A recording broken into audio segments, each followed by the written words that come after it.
Edwin pulled his coat tighter against the cold as he stood on the small porch of his cabin, peering into the endless maze of trees stretching in every direction. The wind swept over the snow in ghostly swirls, carrying with it a silence so absolute that even the crack of branches seemed distant. He had lived here for nearly a year, having come to these remote woods seeking refuge from everything he had once known. Uniforms and orders, betrayal and regrets, the echoes of a life he wanted to leave behind. Building this cabin had been his way of disappearing, an attempt to find some shred of peace in the uncharted wilderness. Yet from the moment he first spent a night here, he realized he was not alone. It began with eerie howls on the nights of the full moon, low and mournful at first, then rising into a cacophony of snarls and crashes. He tried telling himself it was just wolves skirmishing over territory, that the scattered paw prints and bloodstains he found each morning were normal. But there was too much carnage, and the tracks were too large, marked by something that moved like a predator but fought like a supernatural force. More curious still was how these battles always occurred near his land, yet never intruded on the cabin itself. At dawn, he would discover trees scarred by long claw marks, bushes torn to shreds, and fresh spatters of blood. But his small clearing remained unscathed, his steps never once crossing a single drop of blood on his porch. He kept it to himself, partly because he had no one to tell. There was no neighbor to drop by, no mailman to share coffee with. He wanted it that way. Isolation was the first condition of his new life. But every month, as the moon swelled, that tension returned. Something guarded him under the moonlight, something both savage and strangely protective. He half thought he must be imagining it until he started spotting actual footprints in the snow. Too large for an ordinary wolf, yet shaped more like a beast walking upright. On the porch, he would stand with his rifle leaning against the doorframe, waiting, listening. Sometimes the howls died down after a few minutes. Other times, he heard crashing and snarling for hours before the forest grew still again. Then came the morning. More blood, more clawed trees. Never once did he see the thing that fought off these midnight intruders. It might have stayed that way if not for a particularly brutal night in late winter. Something was different that evening. The howls began earlier, and they carried a new tone, a frantic, almost panicked edge. Edwin felt a chill down his spine. He was no stranger to fear, but this felt primal. Fighting the urge to barricade himself inside, he stepped onto the porch with his rifle at the ready. The wind pressed against him, a biting cold that seemed to urge him back indoors. But he stood there anyway, breath fogging around him, ears straining for any clue in the darkness. At first, all he saw were shifting shadows in the fog. Trees shook, and the snow underfoot crackled in the distance like something was crashing through the undergrowth. Then a shape emerged. Two shapes, actually, locked in a ferocious struggle. It happened so fast. One figure was massive and dark-furred, while the other appeared lithe and white, glowing like a phantom under the moon. They slammed into each other, snarling and grappling with violent force. Branches snapped, underbrush tore, and a pained yelp cut through the night. Edwin found himself raising the rifle reflexively. He had no intention to shoot, not yet, but the soldier in him would not stand idle. Just as he was about to call out, though he had no idea what words to use, the white figure lunged. The dark beast fell back with a sickening crack, then scrambled upright and fled into the deep woods. The white figure staggered, as though about to pursue, but collapsed to one knee in the snow. For a moment, Edwin was too stunned to move. Then he caught sight of crimson staining the snow beneath the wounded creature. Without thinking, he vaulted off the porch and hurried over, heart pounding. He had faced enemies in war, patched up bleeding comrades, and stood his ground under fire, but seeing this thing, a large, wolf-like being with a distinctly human outline, was beyond any logic he knew. Yet fear gave way to concern when he realized how badly it was injured. The creature's flank was slashed, blood oozing in pulses. It tried to stand, but faltered and sank into the snow, panting weakly. He raised a rifle, trembling. This was madness. A man in the middle of the night, in a snowy clearing, confronting a beast that might, in another moment, tear him to shreds. But somehow, looking into its eyes, yes, it had eyes that gleamed gold in the moonlight, he saw no hatred or fury, only pain and exhaustion. An understanding passed between them, wordless but unmistakable. Slowly, Edwin lowered his weapon. He stepped closer, fighting every instinct telling him this was dangerous. The creature was large, easily topping him by half a head if it stood upright. Its white fur was matted and thick, plastered to a body that was undoubtedly powerful. Yet it made no move to attack, no snarl or snapping jaws. Instead, it remained motionless, as though surrendering to whatever he chose to do. He set his rifle in the snow, carefully edging closer. "You're the one who's been defending this place, aren't you?" he whispered, hardly believing he was speaking to what looked like a werewolf from some old folk tale. It didn't respond. Maybe it couldn't. But as he gently pressed a hand to the wound to check the bleeding, it let out a sharp wince, the only sign of discomfort. The slash felt deep, possibly inflicted by a blade or claws. Edwin's mind spun. This was more than just a random clash between animals. Something or someone had done this. He glanced around, seeing no sign of the dark-furred attacker returning. "Let me help you," he said, still soft.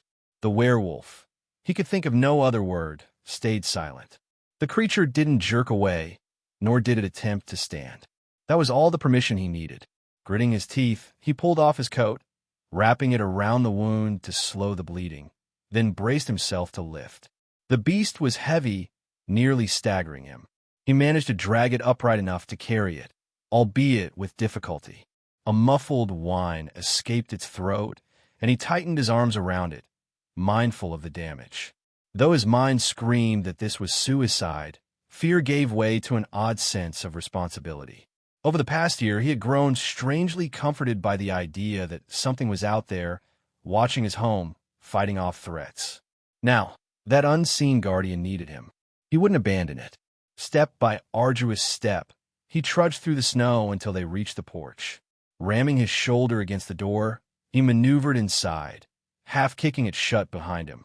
The cabin was dim, lit only by the glow of the embers in the fireplace. He eased the wounded werewolf down onto the rug near the hearth, careful to avoid jostling its side. Its eyes were half-lidded, breathing shallow. Edwin tossed more wood on the fire, then rummaged for his first aid kit. His hand shook as he approached it again, but he steeled himself. A wound was a wound, flesh was flesh. He had treated enough injuries to work on autopilot. Sinking to his knees, he muttered apologies whenever it winced. With water heated over the fire, he cleaned the gash, then applied antiseptic. Every so often, the creature's body would tense, as though ready to lash out, but it never did. A faint rumble, not quite a growl, resonated in its throat whenever the pain spiked. Yet even it felt less like a threat and more like an involuntary response. "I'm not going to hurt you," Edwin kept saying, as much to calm himself as to reassure the creature. The dog tags around his neck jingled with every motion. He was painfully aware of how surreal this all was. At one point, he realized his own wound from the war, a scar on his lower back, was itching under the tension. It reminded him that pain was universal, that sometimes we all need a hand, no matter how monstrous or human we might appear. By the time he finished, sweat slicked his brow despite the cold. He rolled back on his heels, wiping his hands on a rag. The werewolf's breathing had steadied. Its eyes slid shut, either from exhaustion or trust. He couldn't say which. Gently, he draped a blanket across its torso, unsure if it would make any difference. He didn't know if it would shift back into something else. He sat there for a long time, heart pounding, rifle just an arm's length away, but untouched. The flames in the hearth crackled softly, casting flickering shadows on the walls. The werewolf slept, or at least appeared to, chest rising and falling in ragged but even intervals. Edwin felt the adrenaline leaving his body, replaced by a heavy sense of wonder, confusion, and something akin to relief. He had finally seen the protector that showed up every full moon, and it was more vulnerable than he ever could have guessed. He drank a half glass of whiskey to steady his nerves, then settled into his old armchair, forcing himself to keep watch. Outside, the forest had grown quiet, and in that hush, he thought he sensed a quiet understanding building between him and the slumbering creature. Though they were strangers in every sense of the word, the bond forged by saving a life, especially one that had silently guarded him, was strangely profound. He didn't sleep that night, but he didn't regret a single minute. When dawn arrived, pale light seeping through the frost-coated windows, Edwin noticed a change in the shape on the rug. The werewolf's fur seemed thinner, and the limbs had shortened. For a moment, he blinked, rubbing his eyes. There, huddled under the blanket, was a young woman, her hair shockingly white, her skin bearing the same deep gash he had. Bandaged, she was slight of frame, though he could see the wiry muscle beneath, and her nails were unnaturally thick at the tips. But she was undeniably human in form now. She lifted her head, meeting his stare. Gold eyes, the same ones from before. She looked startled for a fraction of a second, but then her face hardened with caution. He opened his mouth, trying to shape words that might explain or reassure her, but found none. He was the intruder now, or so he felt. "You're awake," he managed. She nodded, but said nothing, hugging the blanket around her shoulders. He saw her glance at the bandage on her side. Carefully, she touched it, letting out a small hiss when the pain flared. Still, she didn't speak. "You've been protecting me, haven't you?" he asked quietly. She glanced away, as if ashamed, or maybe unsure how to respond. Her breath came shallow. The tension in her posture told him she was ready to flee if he made the slightest move against her. But he didn't. He stayed in his chair, hands open and away from his rifle, showing he meant no threat. "I won't force you to talk," he said gently. "But you're safe here if you want to stay and heal." Still, she gave no answer. Minutes ticked by, the fire crackling, a faint breeze rustling the trees outside. Finally, she let out a low exhale and gingerly tried to stand. Edwin rose from his seat, intending to help, but her glare stopped him cold. She had every reason not to trust him, he supposed. He backed off a step, raising his palms in a sign of peace. She wobbled, but managed to stand, leaning against the chair for support. For a second, he thought she was going to collapse. Then she took a tentative step and paused, as if testing her strength. The bandage began to seep red, and her knees threatened to buckle. With a frustrated sound between a gasp and a growl, she sank back onto the rug, pressing a hand to the wound. "Let me get you some water," he said, voice soft. He moved slowly to fetch a cup of water and some bread, placing them on the small table beside her. She eyed them warily. Then, ignoring the bread, she took the water with trembling hands, sipping it as though suspicious of poison. The entire time, her gaze flickered between him and the window, as though calculating an escape route. Edwin felt a pang of sympathy. Whatever her story was, it couldn't be pleasant. The slash on her side wasn't from an animal's claws, he was certain. It was too clean. That meant someone, or something with a blade, had aimed to kill her, and she had come here, near his cabin, to fight them off. Why? He knelt by the hearth, placing another log on the fire. "I know you might not believe me, but I'm grateful. I've known for months something was driving away all those things out there. Never imagined it was someone like you.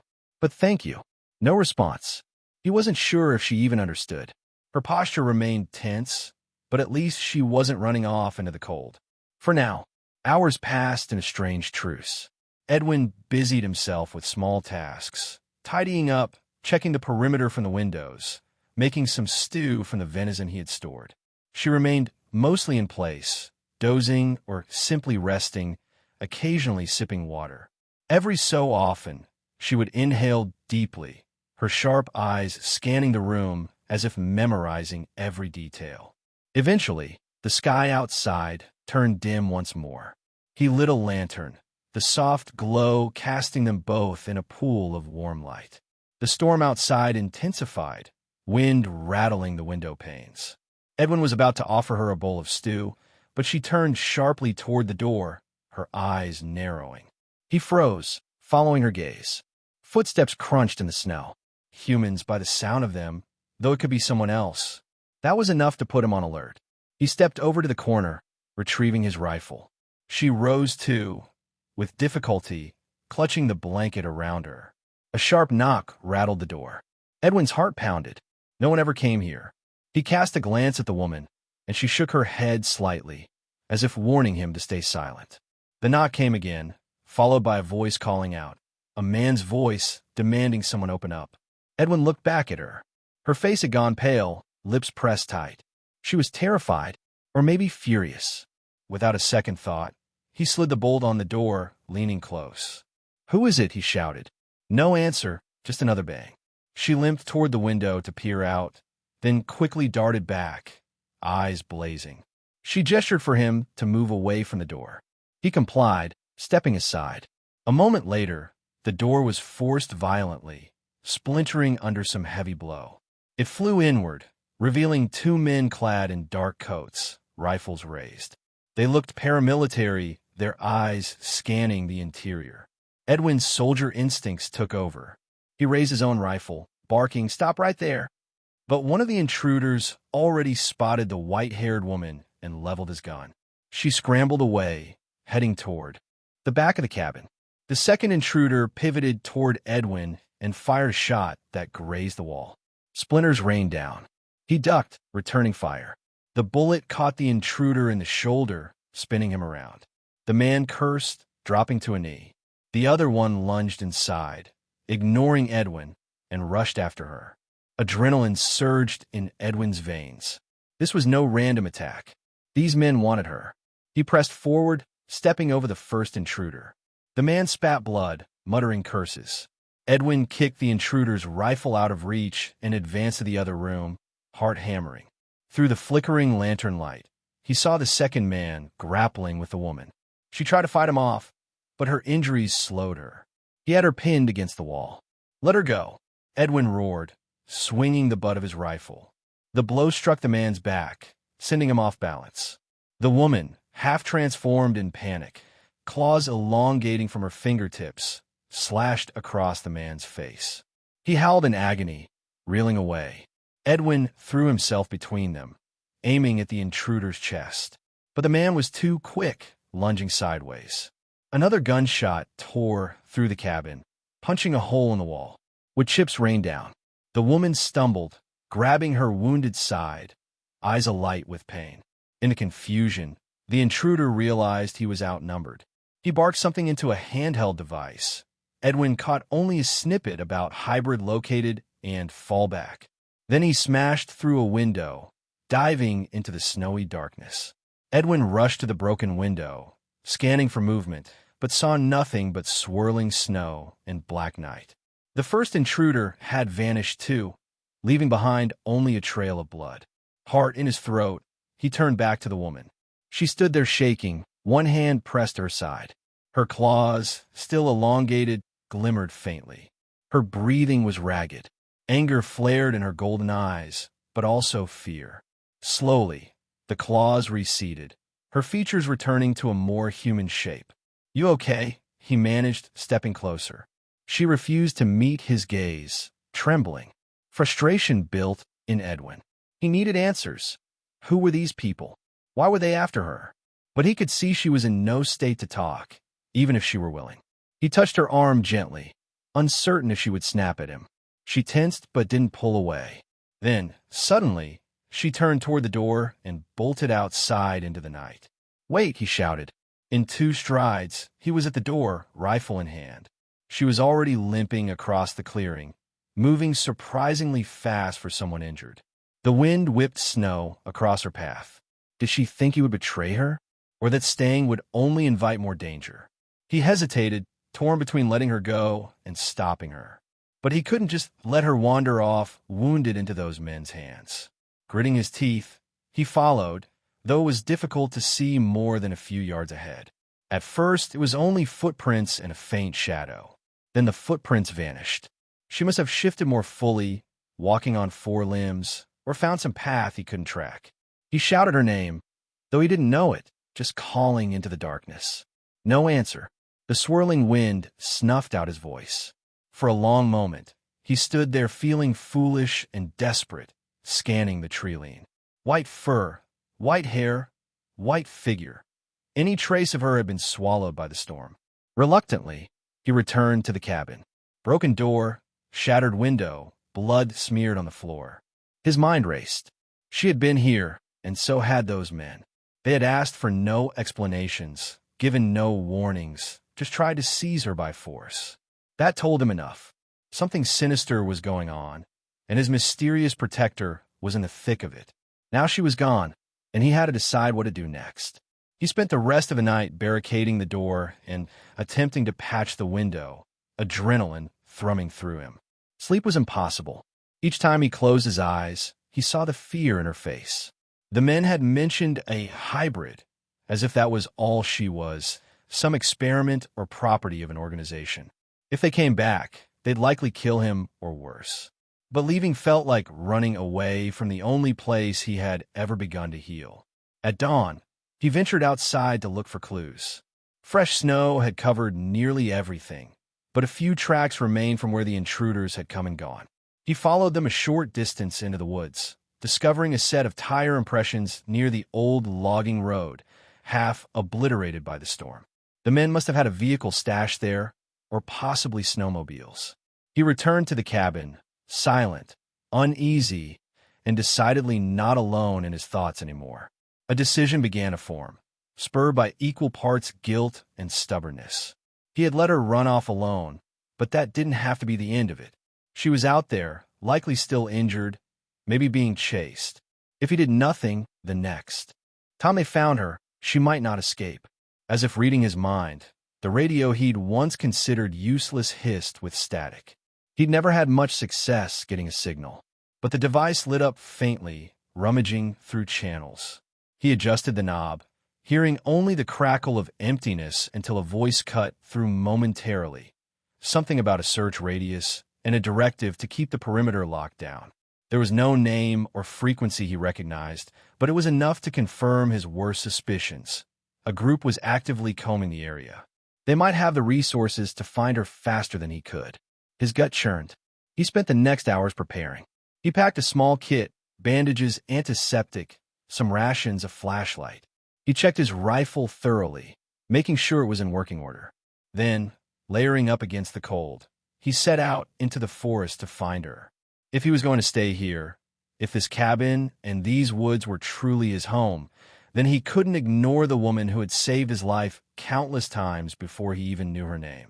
He couldn't hide while she bled under the pines or got captured by men who treated her like a test subject. Walking in the winter forest was unforgiving. The snow reached nearly to his knees in some places. Branches drooped under the weight of ice, forming natural tunnels. It took him hours to make any real progress, and each time he paused for breath, he listened carefully for the slightest sound. Once or twice, he imagined he heard a faint snarl or whimper, but when he hurried toward it, he found only stillness.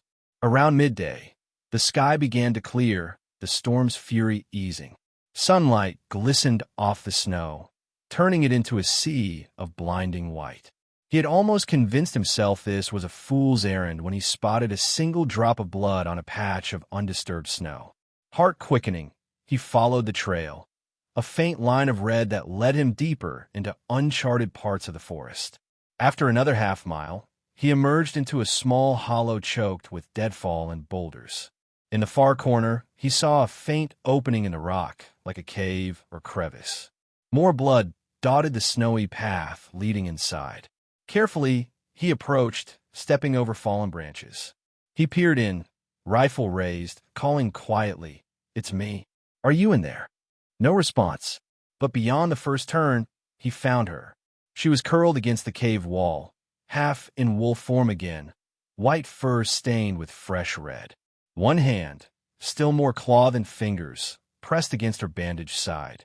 At the sight of him, she bared her teeth in a weak show of defiance, but her eyes belied exhaustion rather than aggression.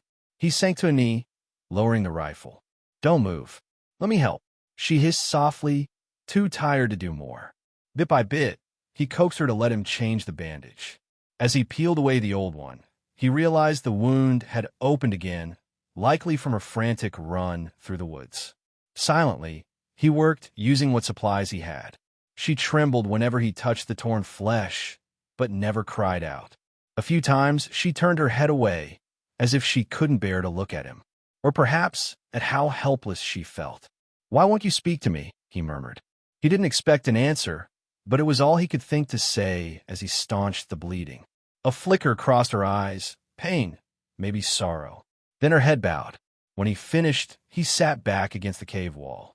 The interior was damp, the air thick with the scent of earth and musk. The small opening let in enough light for him to see her face properly. There was something achingly human about her features now, even with the furry ears that remained half-shifted and the hint of fangs behind her lips. "Those men, they're still searching," he said gently. "They tried to take you last night. They called you a hybrid. I don't know what that means exactly, but I think it has something to do with a program or a lab where they made you, right?" She swallowed, still not answering. Her gold eyes flicked to the cave entrance, as if expecting an ambush at any moment. "Look," he continued, lowering his voice. "I'm not going to turn you over to them. I don't know who they are, but I can guess they're not here for your benefit. You saved my life more times than I can count, even before I knew you existed. Let me return the favor. Come back with me, and we'll figure out how to keep you safe." She studied him for a long moment, tension visible in every line of her body. Then at last she gave a single nod. Relief flooded him. Gently, he draped a spare coat around her shoulders, coaxing her to stand. She managed a few shaky steps. He supported her weight as they left the cave, mindful of possible watchers. Outside, the sky was bright, illuminating endless mounds of snow and jagged pines. If anyone was nearby, they could probably see them, but the forest remained eerily quiet. He led her, step by careful step, back through the route he had memorized. It was slow going, but eventually the shape of the cabin appeared in the distance, a silhouette against the sweeping white. As they neared, his heart sank. The door was flung open, the barricade he'd set up battered away. Tracks crisscrossed the clearing. He motioned for her to stay put, passing her the rifle with a silent nod. She took it, though it looked comically small in her clawed hands. He slipped inside, a knife in his grip. The interior was a mess. Chairs overturned, drawers ransacked. Oddly, a few items of no value were strewn about, as though their visitors had been searching for something specific, found nothing, and left in frustration. The radio lay smashed on the floor. He cursed under his breath. She appeared in the doorway, scanning the damage. Her jaw tightened, a quiet rage in her eyes. He understood the feeling. He'd come here to escape violence and conflict, yet violence had found him anyway. But at least they were both alive. He made quick work of cleaning up enough space for her to rest. She sat near the fireplace, watching him, uncertain. As he lit a fresh flame, warmth began to fill the room once more, chasing away the chill. He laid out some blankets and motioned for her to lie down. This time, she did so willingly, though she never let the rifle out of her reach. Throughout the afternoon, they spoke not in words, but in gestures. He offered her water, soup, and a more secure bandage. She accepted, eyes drifting shut between fits of shivering. He was afraid the wound might be infected, but her temperature felt normal to the touch. At one point, she managed to stand and pace a little, testing her strength. She still wore his spare coat, which hung off her slender frame in an almost comical fashion. Twilight descended again, and with it came the tension that maybe the attackers would return. Edwin braced himself, double-checking ammunition. He had found an old short-wave device in the wreckage of the storage chest, but it seemed half-broken. He fiddled with it, hoping to glean any hint of the enemy's movements. All he picked up was static. The woman approached, resting a hand on his shoulder. He nearly jumped, so focused on the radio that he hadn't heard her come closer. She looked at him intently, lifting a piece of broken wire from the table. With delicate care, she reconnected two leads he'd overlooked, then pointed to the battery. He blinked. She understood the technology better than he expected. Following her silent direction, he hooked the cables together. The shortwave crackled, but no clear signal came through. She exhaled as though disappointed. Then, meeting his gaze, She made a small sign with her fingers, a gesture that might have meant destroyed or broken, he wasn't sure. He nodded. At least they'd tried. In a quiet that followed, he dared to speak softly. I wish I knew your name. Her lips parted, but no sound emerged. She glanced down at her hands, which were now mostly human, only the nails curved slightly. He wondered if something about her condition prevented normal speech while partly transformed, or if trauma had stolen her voice. It's okay, he murmured, turning back to the radio. We've got time. A few hours later, as darkness claimed the forest, he heard faint howls again. He froze, exchanging a look with her. She stood posture stiff. He reached for the rifle, but she shook her head. Instead, she crossed to the window and peered out. Snow drifted under moonlight, the clearing eerily empty. She sniffed the air, that strange glint returning to her eyes. He watched her, recalling how she had fought for him under previous full moons. She was formidable, but also wounded. He didn't want her out there alone. She must have sensed his concern, because she laid a hand on his chest, gently pushing him back as if to say, "Let me handle this." But he shook his head. "Not this time. You're hurt, and I'm not hiding inside." A faint flicker of surprise crossed her face. Perhaps no one had ever volunteered to fight beside her before. She turned away, evidently torn. Moments later, the howling grew louder. It came from the trees, echoing from multiple throats. Not human, not exactly wolves, either. They left the cabin together, bracing against the cold. His breath came in short bursts, adrenaline spiking again. The clearing was awash in silver light from a half moon, bright enough to reveal 3 dark forms emerging from the tree line. The woman bared her teeth, stepping forward.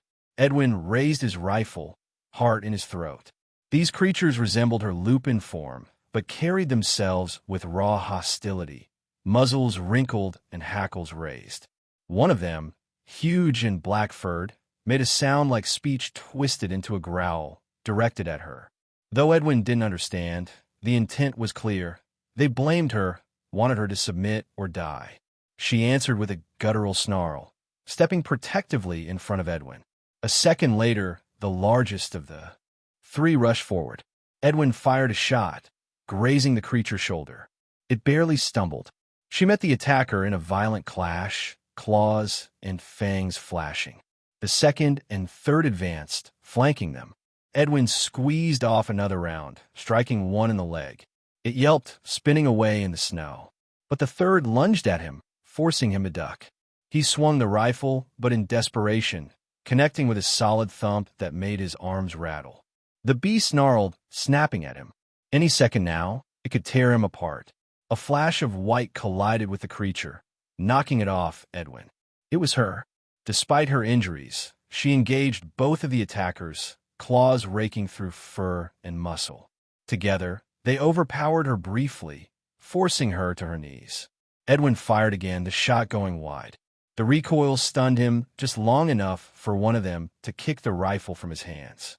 He stumbled backward, heart pounding. But she surged up, teeth bared in a fierce snarl, and tore into the nearest threat. A piercing yelp split the air, and it limped away, bleeding heavily. That left only the largest, the black-furred one. And she circled each other, exchanging savage blows. Snow kicked up around them, flecked with red. Edwin watched, helpless without a clear shot. The beasts moved too fast, locked in mortal combat. Then, with a burst of strength, she managed to clamp her jaws around its shoulder, forcing it down. It let out a furious roar, twisted free, and bolted, realizing it was outmatched. The other 2 limped away, supporting each other, vanishing into the darkness. For a moment, she stood there, fur matted with blood, panting in the moonlight. Then her knees buckled. Edwin rushed over, catching her before she fell face first into the snow. Her entire body trembled. He half expected her to shift back, but she remained in werewolf form, eyes flickering with pain. "It's okay," he whispered, though adrenaline made his voice tremble. "They're gone." She whimpered in response, burying her snout in his shoulder. He held her, ignoring the sticky warmth of blood. After all she had endured, After all she had done to protect him, this was the least he could do, to stand with her, to offer comfort she'd likely never received. Later, once he managed to guide her back inside, he spent what felt like hours tending her newest wounds. They were numerous, but mostly superficial. He used the last of his antiseptic and bandages, apologizing every time she flinched. Night wore on, and her body eventually relaxed, shifting slowly back into human form. She lay on the rug, covered in a blanket, the flickering firelight dancing over her skin. Her breathing steadied, and exhaustion claimed her. He sat vigil, arms resting on his knees, letting the roar of blood fade from his ears. Now he fully understood the burden she carried. Others like her, werewolves, hybrids, whatever the right term was, wanted her gone or under their control. She had chosen a different path, one that involved protecting a human she hardly knew, risking her life again and again. At some point, she stirred, eyes fluttering open. She looked at him, lips parted. For the first time, he thought she might try to speak. Her voice came out as a faint rasp. "Don't trust them. More will come."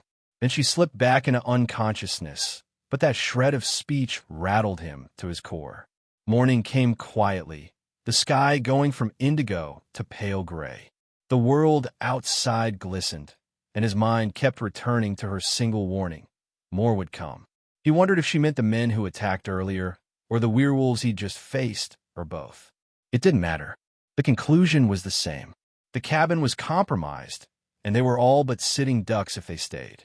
Yet for all that, he couldn't just abandon this place. It was the only home he had now, and she had poured her blood into defending it. Leaving felt like giving the enemy a victory.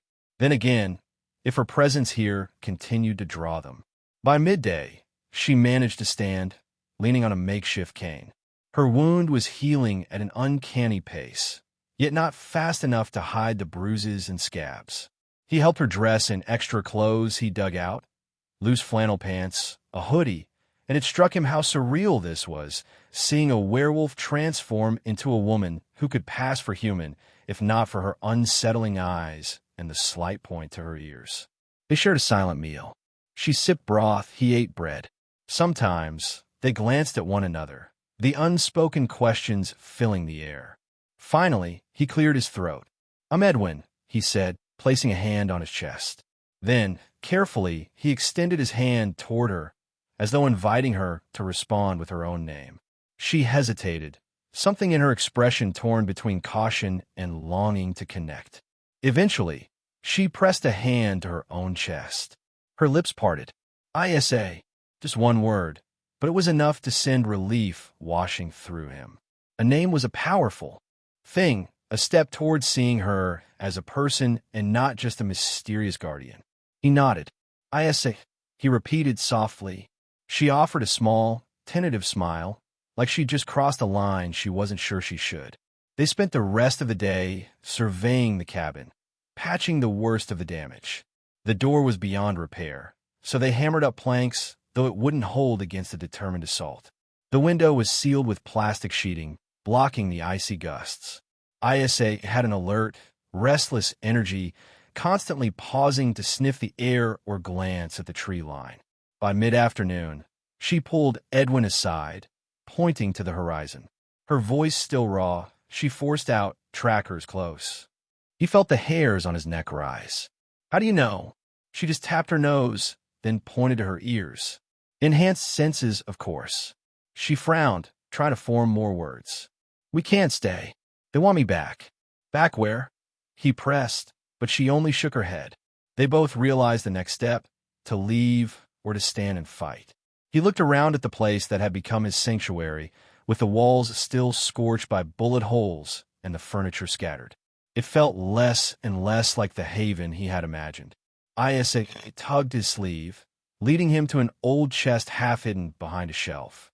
She pried it open, rummaging through extra supplies, camping gear, a battered radio, emergency flares. Then she nodded once, as if to say, "Take what you need. We have to go." He bit his lip. "All right, but if we leave, they might destroy this place." She lowered her gaze, sorrow in her eyes. She must have known that too. Perhaps she'd never had a real home to cling to. For a moment, a pang of guilt washed over him. He was desperate to preserve a memory, while she was desperate to preserve her life. He realized she was right. Without defenses, the cabin was just a target. Better to retreat now and regroup. So they packed. He salvaged what he could: a backpack of food, first aid kits, ammunition for the rifle. ISA, more mobile now, found a heavy coat that fit her better, plus a small hatchet. She tested its weight, nodding. The sun began its slow descent, painting the snow in pale orange light. Before leaving, Edwin set a timed incendiary charge, an old relic from his soldier days he'd never expected to use, on a wall beam near the fireplace. He hated the idea, but there was no choice. If these men had trackers and advanced gear, they'd tear the cabin apart searching for clues. He'd rather leave nothing behind than let them gain any advantage. They stepped outside, the day turning to twilight, backpacks slung over their shoulders. Snow crunched underfoot, a final goodbye to the clearing that had once seemed so full of solace. He looked back one last time at the cabin door boarded shut. He remembered his first night here, how the quiet had felt like an escape from the noise in his head. Now the silence bristled with danger. Is had gently touched his arm, a silent comfort. Together, they trudged into the forest, forging a path deeper into unknown territory. An hour later, a distant explosion rumbled behind them, and an orange glow tinted the sky. Edwin closed his eyes, swallowing a lump in his throat. That was the end of his old life, ashes scattered among the pines. But then he felt ISA's presence beside him, steady and real, reminding him he wasn't walking this path alone. They ventured north, guided by ISA's instincts. She led him through narrow trails and frozen stream beds, places he'd never seen in his hunts. The first night out, they found refuge under a rocky overhang. Fire was too risky, but they huddled in blankets, sharing body heat. Snow drifted all around them, an endless hush. It was the strangest sense of companionship. He had never been close to anyone since his discharge, never dared let them see his nightmares. She, in turn, had never let anyone stand beside her when she shifted under the full moon's glare. Now, they were forced together, forging trust in the crucible of survival. They pressed on through the next day, only pausing to snack on whatever dried rations they had. ISA insisted they remain vigilant, stopping often to listen or scent the air. Late in the afternoon, they spotted a flicker of movement overhead, small drones scanning the treetops. ISA pulled in behind a fallen log, and they waited breathlessly until the faint buzzing passed. That night, they found a small cave behind a frozen waterfall, hidden by sheets of icicles. Inside, glistening ice formed natural pillars. Each breath echoed back, reverberating as if the cave had a heart of its own. ISA scanned the walls, sniffing for any sign of other predators. Satisfied, she nodded to him, dropping her pack on the ground. While Edwin set up a small camp stove to heat water, ISA rummaged through her own bag, finally producing a piece of electronic gear that looked half broken, a small communicator. She struggled to connect the wires, frowning.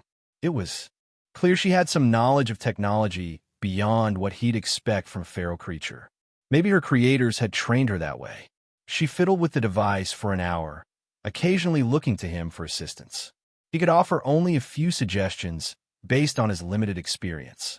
Eventually, the communicator emitted a weak beep. ISA tried to calibrate it, tapping a code that seemed second nature to her. A faint hiss of static emerged, then a garbled voice.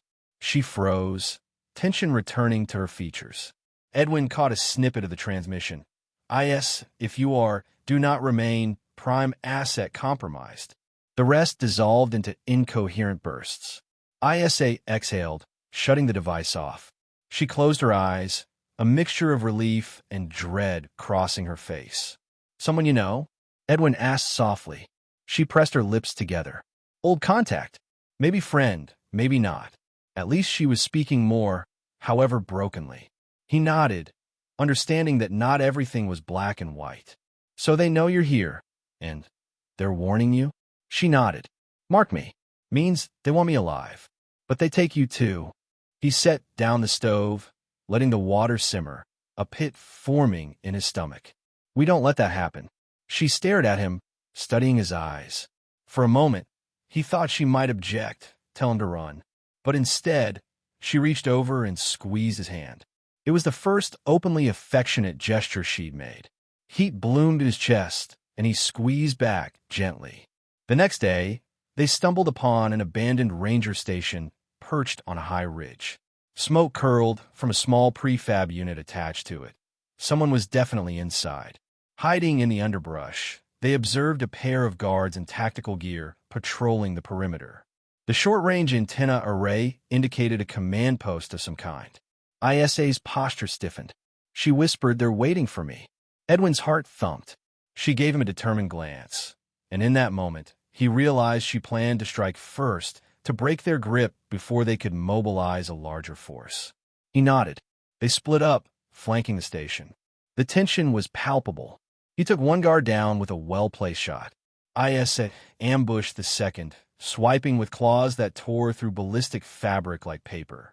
Inside the prefab, they found advanced surveillance gear, maps with pin locations. She recognized each marker as a site where someone like her might hide. Her eyes darkened. After rigging an explosive to the station's generator, they fled. A fireball lit up the ridge behind them, sending flaming shards of antenna into the sky. Smoke plumed over the snowy horizon. They didn't stop to watch, continuing to the valley below. Adrenaline fueled their steps, but exhaustion wore them down. By dusk, ISA's wound throbbed, forcing them to slow. They found shelter beneath an ancient pine, its branches forming a natural canopy. There, she finally collapsed to her knees, breath ragged. He knelt beside her, arms wrapping around her shoulders. "You're hurt," he muttered. "Let me see." She shook her head, pressing into him. "Just tired," she managed, voice trembling. They rested there, heartbeats echoing in the silence. For a moment, the hostility of the world fell away, leaving only the bond they had forged. She nuzzled her face into his chest, a deeply vulnerable gesture that spoke louder than any words she'd mustered so far. He stroked her hair, noticing how soft it felt despite the dried blood clinging to some strands. Eventually, they moved on. Near dawn, they spotted tracks belonging to a larger group heading in their direction. Vehicles, possibly. A sense of finality weighed on both of them. They had to confront these hunters once and for all, or they would keep running forever. By midday, they found the source. 2 black SUVs tucked under camouflage netting, a handful of heavily armed soldiers patrolling the area, and an older man in a long coat issuing orders. ISA tensed at the sight of him. "Reese," she whispered, "Colonel from the labs." Edwin didn't ask for more details. He saw the haunted look in her eyes and knew this was the man behind her suffering. They planned their approach carefully, using the terrain for cover. Just after nightfall, they struck. The initial attack was brutal and efficient. The soldiers fought back with advanced weapons, but ISA and Edwin coordinated, taking them down one by one. In the midst of the chaos, Colonel Reese stood calmly until they faced him. He aimed a sidearm at ISA, calling her a Fenrir-class soldier, demanding she come quietly. She refused with a primal snarl. The confrontation was swift. She disarmed him, slamming him to the ground. He spat blood, hissing that she was always just a weapon and that running meant nothing. ISA stared at him, claws at his throat, fury warring with something deeper in her eyes. Then, with a shuddering breath, she pulled away.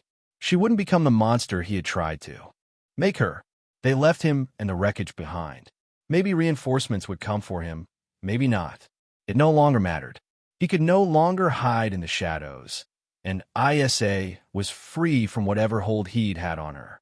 The final hours before dawn found them, descending a wooded slope toward a broad clearing. They paused at the edge, the night sky beginning to lighten with the first hint of morning. The tension in their bodies ebbed, replaced by a cautious calm. The breeze smelled clean, untouched by the stench of gunpowder. They settled on a fallen log, side by side, silent for what felt like an eternity. Isa's shoulders slumped, exhaustion etched into her expression, yet her gaze held a glimmer of hope. Edwin laced his fingers through hers. Despite the dried blood, the bruises, and the chill clinging to their clothes, that small gesture carried more warmth than any fire could. In a gradual sunrise, they finally stood. Without a word, they walked together across the clearing, as if stepping into a different future. The forest behind them was quiet, the ghosts of the past left smoldering among broken antennae and wreckage. High overhead, the early sun turned the snow into a warm, golden haze. At a bend in the trees, they discovered an old, overgrown trail leading to a series of abandoned cottages, remnants of a settlement that nature had reclaimed. Stones crumbled, roofs caved in. But in that ruin, they found a lone bench under a grand oak. Isa ran her fingers along the weathered wood. Edwin could see the faint wonder in her eyes, as though she couldn't quite believe they'd come this far. He talked quietly of rebuilding somewhere safer, a place uncharted on any map. She nodded, pressing her forehead against his in a gesture that felt as ancient as the forest around them. Her breath caught, and he felt her chest shudder against his.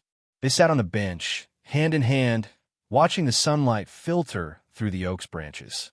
No words were needed anymore. The journey that had begun with fear and mystery had led here to a fragile peace. Home would not be a single cabin or a hidden cave. It would be wherever they chose to be together.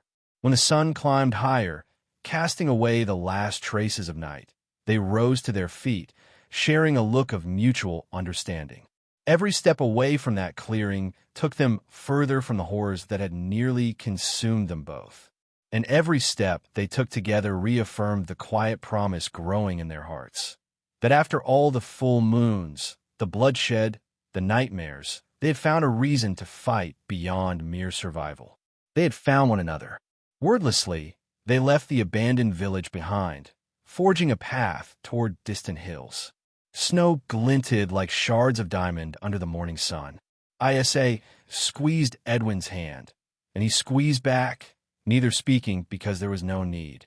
In the hush of the forest, with the echoes of conflict fading, the future spread out before them like a clean, untouched canvas. They walked on, guided by the steady rhythm of each other's footsteps, carrying with them the unspoken vow that from now on, no matter the danger lurking in the shadows, neither of them would face it alone.